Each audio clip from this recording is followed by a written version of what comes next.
What's going on, guys? Joe Ingram 1, aka Chicago Joey here, and we're coming to you with a brand new series. So for those of you guys that watch a lot of my podcast, you guys know mainly have only played PLO and no limit cash games for my entire poker career of 8 years.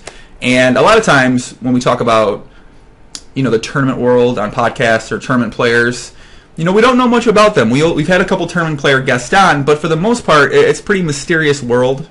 For me personally, I think it might be a mysterious world for some of you guys out there.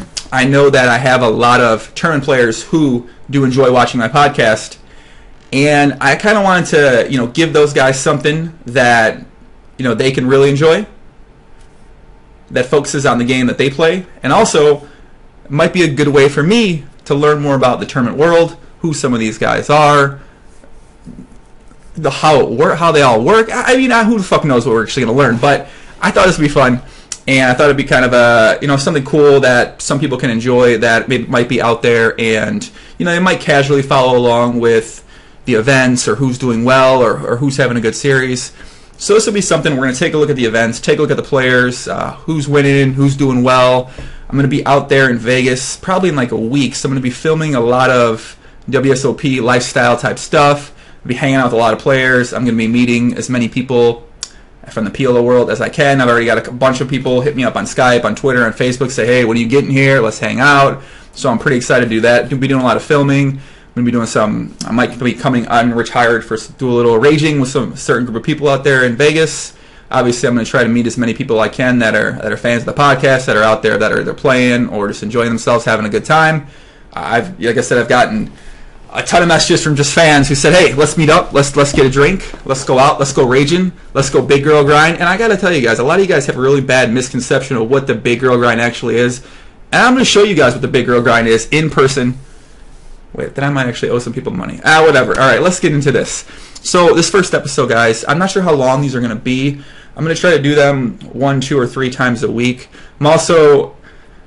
And, this scares me, but I'm going to be having some more tournament players on the podcast coming up this month. Of course, I've been talking about having Jamie Gold on since December, which that's a long time now, but we're supposed to do something together live in person in Vegas. A couple of our tournament guys I've got in touch with that are coming on the podcast, Griffin Banger, Matt Salzberg, who I always see on Twitter. He seems like he's a really funny guy, so I'm pretty excited to have him on.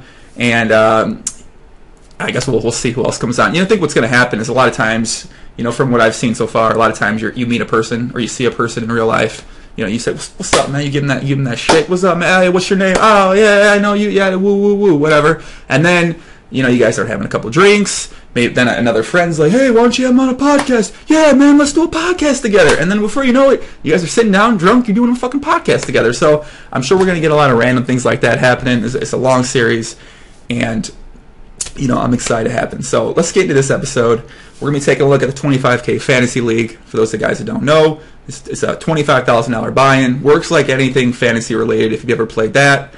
And 11 teams, draft players, auction style. We're going to take a look at who's doing well in that. Of course, we're going to be focusing on my boy Brian Hastings, recent guest of the podcast, one of my good friends. He said he has about $500,000 to $600,000 in side bets for who has the most fantasy points, him versus other players throughout the series.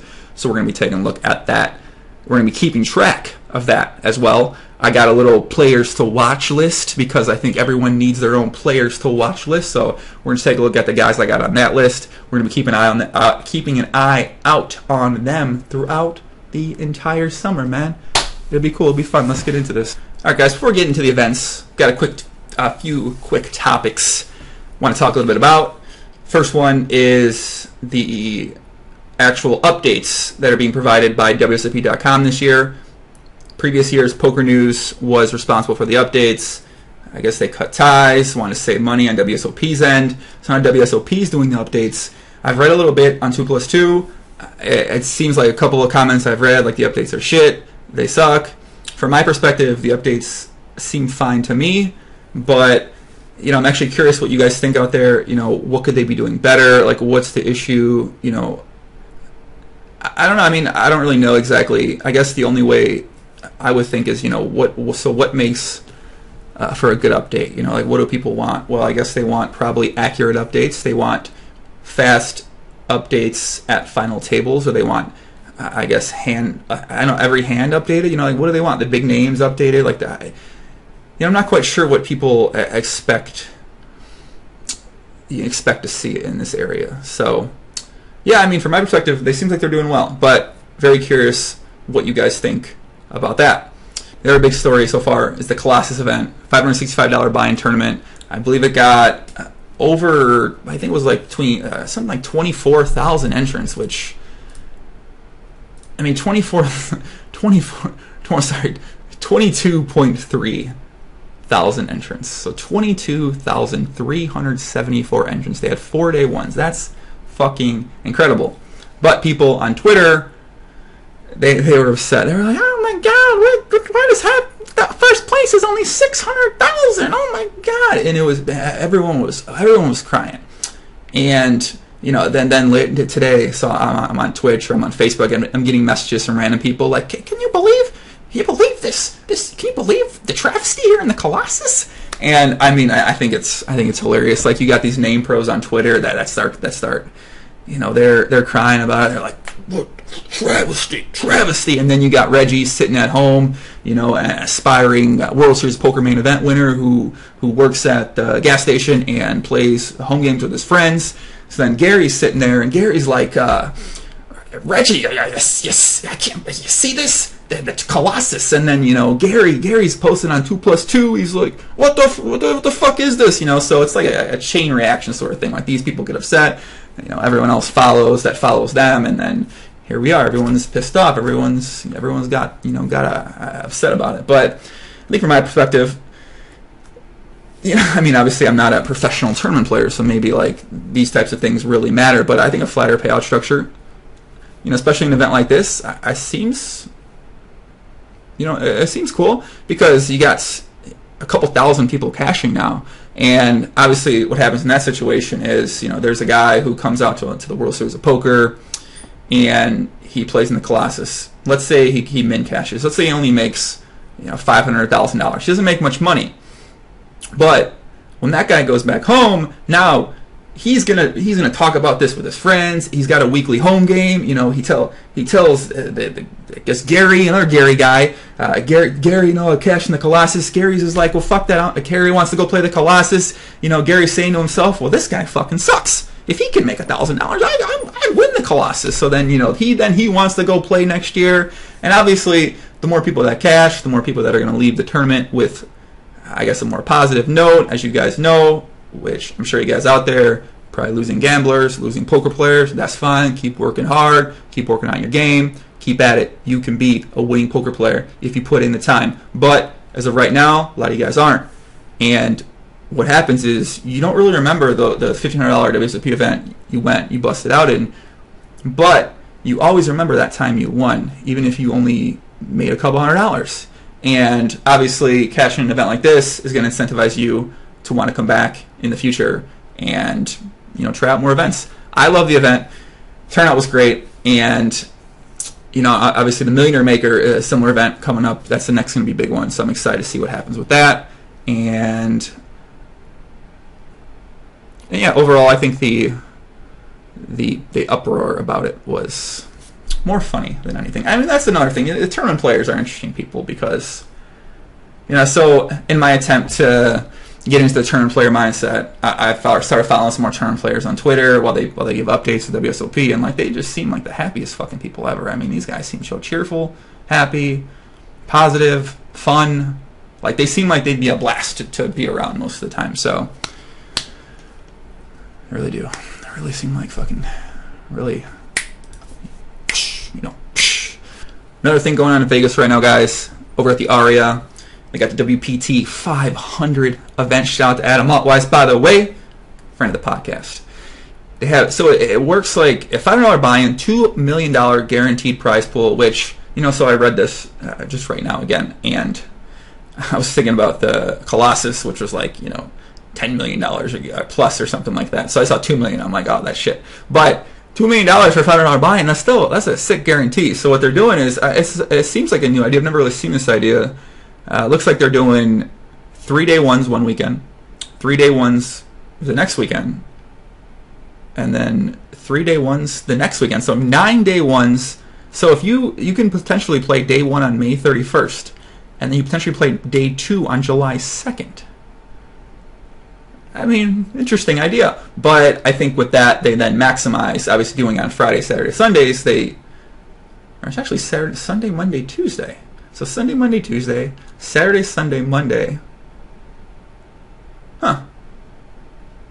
Who knows, man? I don't know, but I like the idea. It's cool. It gives more people, obviously, you can potentially bust out all 9 days, which I'm sure a lot of people are excited about doing. And I think it's cool, man. Obviously, it's going to be a big first place at the end of that. Also at the Aria, they've been running these $25,000 events. Shout out to Big Dick Donger Kim, finishing second. Lost the one I was following to Max Silver. They had something interesting happen, which was a guy registered for a $100 tournament and mistakenly got seated in the 25K tournament and allegedly busted out 4 players. And by allegedly, I mean this was confirmed. And obviously, as you can imagine, some of the players might have been a little bit upset at this. So I'm not sure how that happens. I'm not sure how a guy, like, what is that guy thinking? Like, he sits down, obviously he has to be aware, like, you know, oh, I'm playing a, like, you know, I could even do that. So I'm curious to see what's going to happen with this guy, if anything, if there's any repercussions on anyone's end. I believe that the Aria did refund a couple of the players.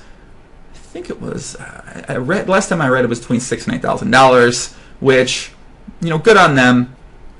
But I'm sure that I'm anxious to talk about Adam about that and see what happened, because I don't know, does the person get fired who fucked that up? Like, I mean, you know, but the guy, I can't believe the guy would just stay there and just keep playing the tournament. It seems like you'd be like, oh, hey, well, bro, like, I mean, what do you think, you're going to win the first place and get the money? Like, I don't think so. People are going to be like, oh, who's this dude? And then they're going to be like, oh, like, at some point in time, you're going to get figured out. So, I mean, what if he gets in trouble, man? That really sucks. I mean, I don't know. We'll see what happens, man. We'll see what happens. So, all right, guys, let's get into some of the tournaments. We're first going to take a look at the Poker Life ones to watch. This is going to be a list combined of the people that I'm paying attention to, that I suggest all you hardcore fans out there, the hardcore fanaticos, I believe is the pronunciation we're going with. Though, guys, we're going to be following along with these guys throughout the summer. Going to be talking to them while I'm out there. I'm going to be trying to influence them to do things that might not be the most EV plus for their poker lives while I'm out there in Vegas as well. And overall, we hope these guys do well. Of course, list here, we got number 1. Well, I guess there's no actual specific order for these, but Brian Hastings, who, he could have a big summer, man. He's going to need to do well, and he could potentially win or lose a lot of money. Obviously, I'm hoping he wins a lot of money, because he wins a lot of money, there's going to be a celebration. And with his new girlfriend, they like to rage, so I got to get in some of this raging. I'm excited. Of course, we got Patush. Badiga. Patush Badiga, aka PLP, Pussy Lovin' Patush is what I call him, because I can't really pronounce his last name. Jesse Martin on the list as well. Of course, crown up guy Fedor Holes, who, last I checked, was in an airport in Chicago on a layover. He'll be going out there. Very excited to see how he does. Big Dick Donger Kim, a.k.a. BDDK, who, as I said, got second in one of the WPT 25K events, but I don't think he's had any WSOP cashes yet.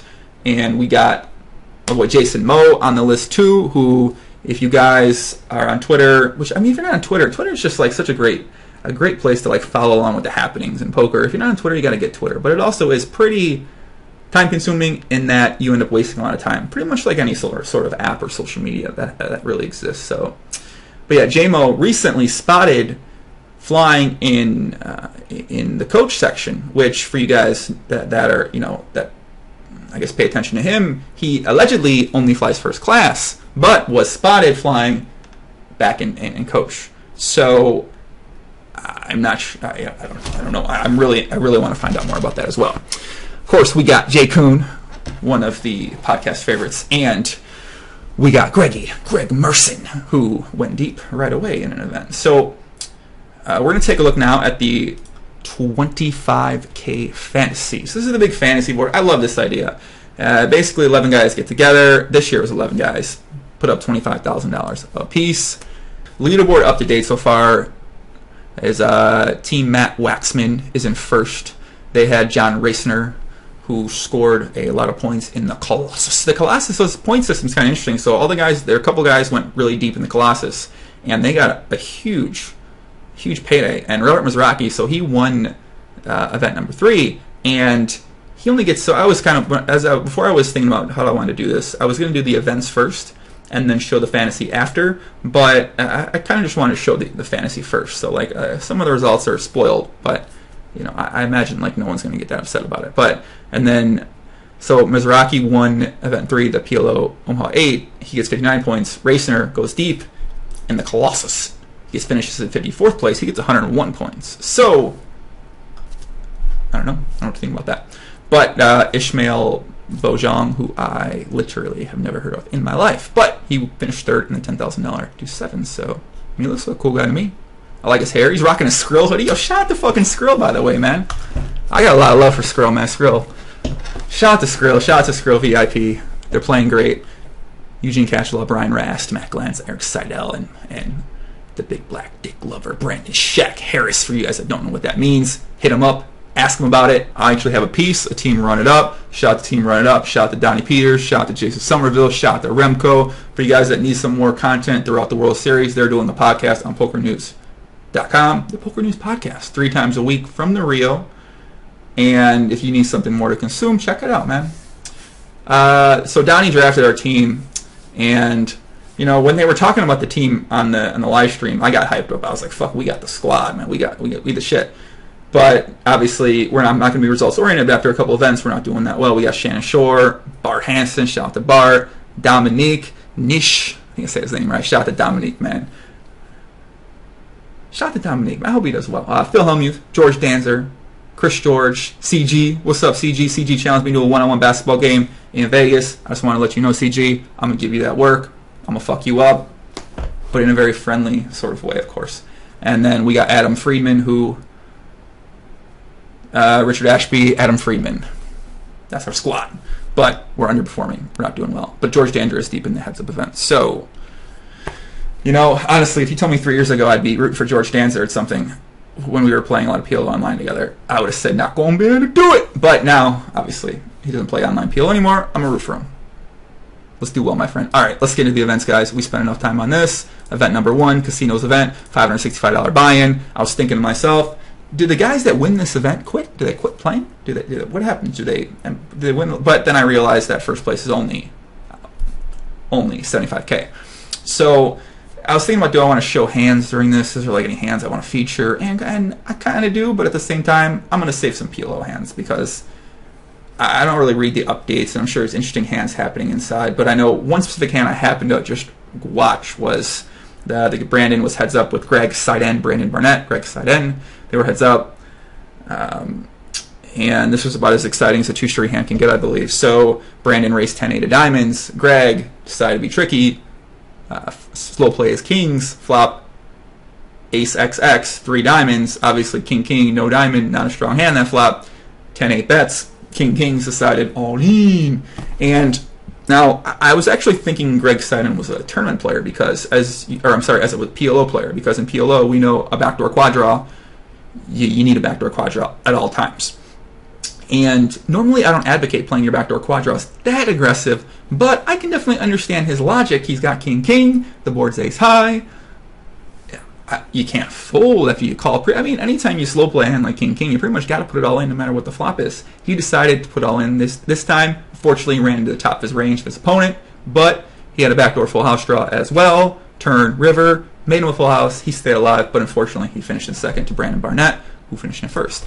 And I was kind of like thinking, do I want to talk about these guys? Do I want to read a little bit about them? But I don't know. I don't know if I want to. So we're moving to event number 2, 5K event. First time we saw some of our ones to watch, friends of the podcast, go deep. And also, the winner of this was Michael Wang, who won $466,000. I saw on Twitter he was in an airport and he thought he was going to miss his connecting flight and he was going to miss the tournament. But I also got a tweet that said, "There's a podcast, Run Good." Now I didn't even know this guy listened to the podcast, but allegedly, according to his friend, Podcast Run Good may have helped him get on his connecting flight, may have pumped him up on the plane. He may have been listening to the podcast during the poker, and then the Podcast Run Good sort of brought him to the victory. So I haven't confirmed. I don't know if that's true or not, but yo, shout out to him, man. Congratulations. Bryn Kenny finished in second. He took home $287K. Bryn was on the 25K fantasy team, so he obviously got off to a hot start for the team that drafted him. Fourth, we got our boy Greg Merson, 152K. I was excited. I was hoping he was going to go deep, and I was hoping he was going to win it, but unfortunately, he finished in fourth. But I think it's always good to get off to a hot start to the summer. I mean, your confidence is high. Hopefully, you're up money. Hopefully, you're not in makeup already. Hopefully, you finished deep in an event and you didn't just. So now you're, instead of 500K in makeup, you're only 350K in makeup. Hopefully, you guys know how tournament makeup. You know how it works. Seventh place, Joey Banks, who used to be a big online PLO player, Ender 55555, who was very, very good. Finished in seventh. Byron Caverman, who I met on San Diego a couple weeks ago, finished in ninth. Who else we got on this list, man? Is that what we got? Is that it? Oh, of course, Gordo, 28th, and Brian Hastings scored a point, finished in 29th. Event number 3, the Omaha 8 or better. Obviously, we mentioned before, Route Mizrachi took this one down for $252,000. And I don't know much about the Mizrachi brothers, but it seems like one of them always goes deep in an event. Like every year, one of them's final table in something, one of them might be winning something. So I don't know what their deal is, but man, they're doing something right. And congratulations to him. Doesn't look like many other notables here on this list that I know of. And yeah, all right. Event 4, 3K shootout. For the what a shootout is for you guys that don't know, you got to win your table. So it's basically all these tables start 9-handed or 10-handed. They play down to the winner. The winners advance. They move on. Woo woo woo woo woo woo woo woo. And yeah, so Nick Petrangelo. You guys know I'm very professional in pronouncing names. Nick Petrangelo. Nick Petrangelo. I mean, he's got an American name. I should be able to pronounce his American name. But he finished in first, 201K. Friend of the podcast, Jason Les, man. Cheat. He was so fucking close, man. He finishes in second, 125K, man. Come on. But that's a good start, Jason. Keep it up, man. Off to a good start. James Woods, who is a actor, 60s celebrity. I don't actually know. I can't think of any movies off the top of my head he's been in, but he went deep. He actually ended up beating WCT rider Doug Polk and then tweeted out that it was one of the most memorable moments of his life, playing at the same table with Doug. So, I mean, that's cool, man. That's awesome. Congratulations to James. He ended up making the final table, finished in 7th. Of course, Doug finished in 11th. We got Leo Wolpert over in 9th. Jason Somerville went deep too, finished 17th. Event 5 was the Colossus. I believe they're down to the final table right now, as of right now, as I'm filming this, so we'll talk about that on the next episode. Event number 6, Hyper Holdem event, which seems terrible to play. I mean, I can't imagine this is fun. A Hyper Holdem seems like a fucking blast. I don't know, it doesn't. It seems terrible. But one of the Minnesota poker guys who, it's kind of funny when you watch some of the live streams and, never mind. I was going to send shots, bang, but I'm not going to do it. But yeah, it's kind of interesting whenever a Minnesota guy goes deep. They're always like, oh, Minnesota. Those Minnesota guys, they can play. And I wonder if that's a function of, I wonder if that is. I mean, I'm sure other states, like if we looked at the results, I'm sure we'd see other states are going deep in all these events. But maybe it's because they're all, like it's all professionals from Minnesota that do well, and then they're all in like a little crew. I don't know. I like Minnesota, man. I kind of wish I was in a Minnesota poker group, but I just don't wish I lived in Minnesota because it's kind of cold. But yeah, John Reading from Rochester, Minnesota finished in first. He got to come 252K. Congratulations, John. Keep up the good work. You're playing great, buddy. Event 7, which is the last one that's completed as of right now, was the 10K deuce to 7 triple draw low ball champion fucking chip, baby. Tuan Lee apparently won this last year. He won the event last year, and then he won the event this year, which, by my opinion, means that he's a good fucking 2 to 7 triple draw low ball player. Takes down first, $322,000. Phil Galfond finishing 4th. Nice job, Phil. James Obst, who is Andy McLeod, who, if you watch the scoop, he had a bunch of deep scoop runs. He finished in 5th. That guy's a beast, man. I got to meet that guy, too. He's from Australia. He probably got a cool accent. I got to meet this guy, James. I got to get James on a podcast, man. Rep Porter finished in 6th, who I have on my ODB fantasy team. 7th, Calvin Anderson. 9th, Greg Mueller. Our boy Paul Volpe finished in 12th. What's up, Paul? Paul G's finished in 12th, took home 22K. So as of right now, guys, those are the events that are wrapped up officially. For next episode, I know the 10K heads up's going on right now too. I believe George Danzer, who is on our fantasy team, is deep in that. I love how like the fantasy league like makes you really want to pay attention to more events because you're like, oh, that guy's on my fantasy team, or this guy's on this guy's fantasy team. I really love the idea. Paul's deep in that. Paul Volpe's deep in that, man. Let's get it, Paul. Byron Caterman's deep in that right now too. Olivier Bousquet, JC Tran, Max Silver, dude. Max is on a heater. Keep it up, Max. Max is a very good heads up player. And I wouldn't be surprised if he wins this. If I had to make a prediction, I'm going to say it right now. I think George Danzer. I don't know the bracket. I think George Danzer versus Paul Volpe in the final. I think George Danzer takes it home, scoring some points for our fantasy team.